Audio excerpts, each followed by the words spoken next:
कश्मीर भी कहे तो जमालपुर खाड़िया के हक की बात विपक्षनी आटली लोकसभानी सभा ना थाय एटली मोदी परिवारनी सभा सौ लोको आ मुख्यमंत्री जी मारी मंचस्थ महानुभाव परिवारना स्वजनो आप सौ लोको उपस्थित थया कर्णावती शहर अमदावाद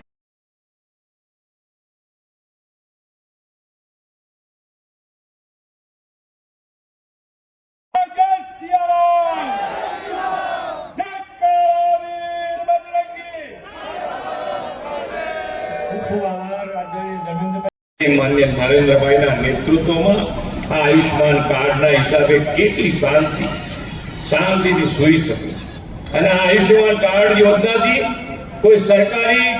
हॉस्पिटल में उपयोग थाय एवं नहीं सारा में सारी प्राइवेट हॉस्पिटल में पण आ कार्ड लईने जाओ એટલે તમારી ટ્રીટમેન્ટ થાય એ પ્રકારની વ્યવસ્થા માન્ય નરેન્દ્ર ભાઈએ કરી છે ખૂબ સારી વ્યવસ્થા અને ગુજરાત સરકારે તો 5 ની અંદર 5 બીજા ઉમેરીને 10 લાખ રૂપિયા સુધીની વ્યવસ્થા કરી 10 લાખ રૂપિયા સુધીની વ્યવસ્થા આજે કેવું નેતૃત્વ આપણને મળ્યું છે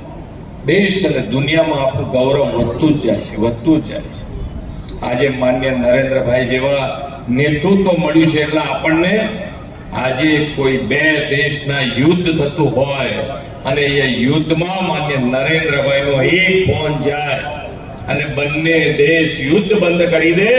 અને આપણા વિદ્યાર્થીઓ પાછા આવે એનાથી મોટું ગૌરવ કયું હોય કયું ગૌરવ હોય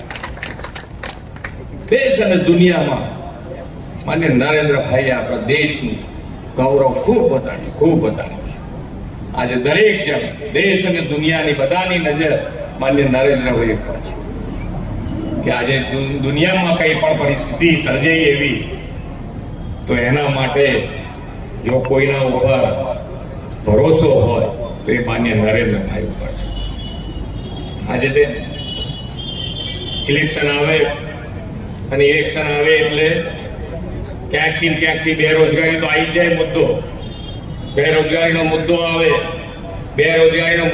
તો બેરોજગારી દૂર કેવી રીતે કરી શકાય એ કોઈએ ક્યાંય કીધું નહીં પણ માન્ય નરેન્દ્રભાઈએ ગુજરાતમાં 2003 થી વાઇબ્રન્ટ શરૂ કર્યું અને આ વાઇબ્રન્ટનો ફાયદો શું તો આજે 2003 માં દેશ અને દુનિયાના વેપારી ગુજરાતમાં આવે એનું પ્લેટફોર્મ માન્ય નરેન્દ્રભાઈએ 2003 માં પૂરું પાડ્યું અને આજે આપણે 10મી કડી પૂરી કરી વાઇબ્રન્ટની ત્યારે આ 10મી કડી પૂરી કરી ત્યારે દુનિયાની જે 500 મોટી કંપનીઓ છે એમાંથી 100 થી વધારે કંપનીઓ ગુજરાતમાં કામ કરી રહી છે અને એટલે જ આજે દુનિયા દેશમાં સૌથી વધારે રોજગારી આપતું કોઈ રાજ્ય હોય તો એ ગુજરાત રાજ્ય છે દરેક ક્ષેત્રે ખૂબ સારી રીતે આગળ વધી રહ્યા છે ત્યારે આપણને અને આજે પહેલા જ્યારે ઇલેક્શન આવે ત્યારે આપણે બધા સમાચારો વધારે જોતા હોય સભાઓ આવી વધારે થતી હોય તો પહેલા જ્યારે ઇલેક્શન હોય ત્યારે આપણે ચર્ચા શેની કરતા તો કે ભાઈ કયો ઘોટાળો બહાર આવ્યો અને આજે શેની ચર્ચા કરીએ છીએ કયા ઘોટાળાવાળો અંદર ગયો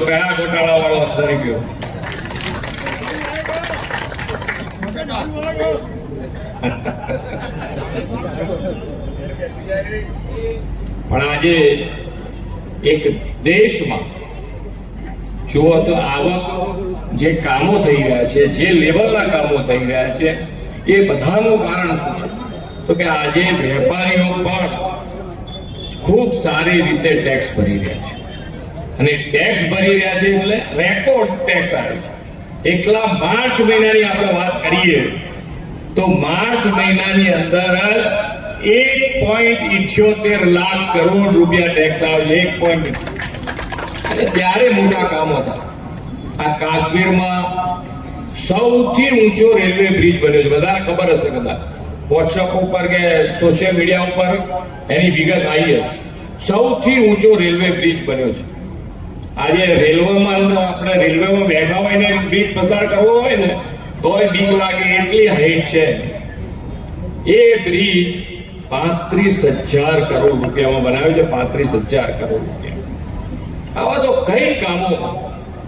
માનનીય નરેન્દ્રભાઈના નેતૃત્વમાં થયા છે. અને જ્યારે ઇલેક્શન છે, મેં પહેલી શરૂઆત જ કરી છે કે આ વખતે બધાએ નક્કી કર્યું છે કે માનનીય નરેન્દ્રભાઈને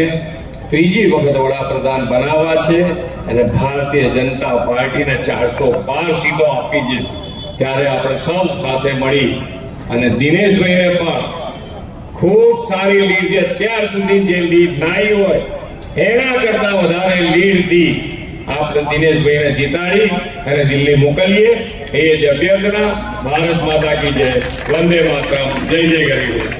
કોંગ્રેસના શાસનમાં 11મા ક્રમે જ પણ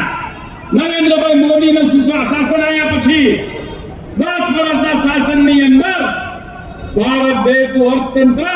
11મા ક્રમેથી 5મા ક્રમે આવ્યું અને ત્રીજી વાર જ્યારે નરેન્દ્રભાઈ મોદી ભારત દેશના વડાપ્રધાન બનવાના છે ત્યારે આપણું અર્થતંત્ર ત્રીજાથી આગલા ક્રમે નીકળી જશે. એમાં કોઈ શંકાને સ્થાન નથી.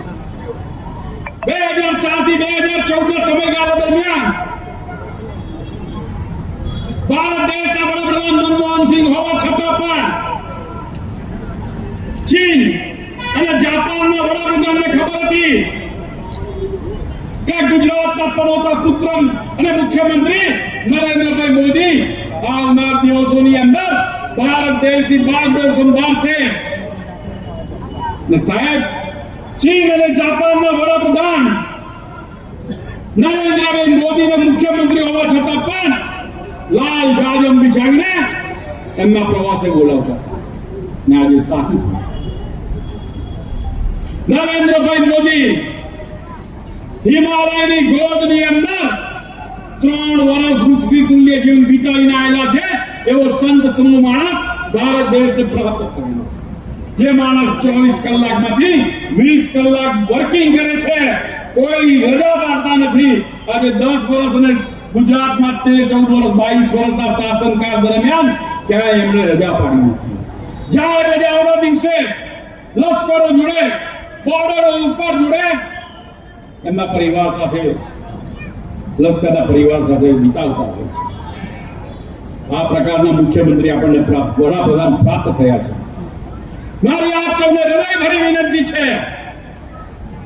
સમગ્ર દેશની અંદર જ્યારે ભારતીય જનતા પાર્ટીનું ત્રીજી ટર્મ શાસન આવવાનું છે ત્યારે બાણી લીમડાના ખાડિયા વિધાનસભા પણ ક્રોસ કરે એવી આપની પાસે અપેક્ષા રાખું છું. તમારા ને મારી તાકાતથી બાણી લીમડાના ખાડિયા વિધાનસભા આપણે ક્રોસ કરવાનું ને એના માટે આજે મુખ્યમંત્રી આપની પાસે આવેલા છે. કેટલાક લોકો એમ કહેતા હોય છે કે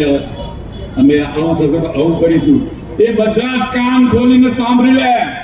हिंदुस्तान हिंदियों का,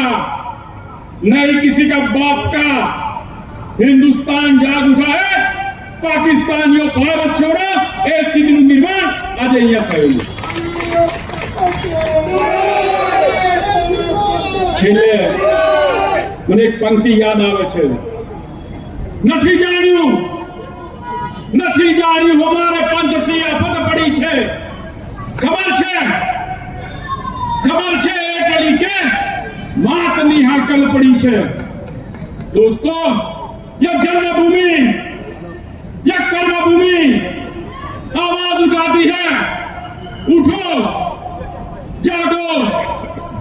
नौजवान दोस्तों. मां भोग की रक्षा के काजे लोकशाही की आवाज बुलंद बनाने के लिए, तानाशाही को हटाने के लिए, सरमुखत्यारशाही को देश बेटा देने के लिए, नक्सलवाद को नाबूद करने के लिए, माओवाद को नाबूद करने के लिए, आतंकवाद को नाबूद करने के लिए,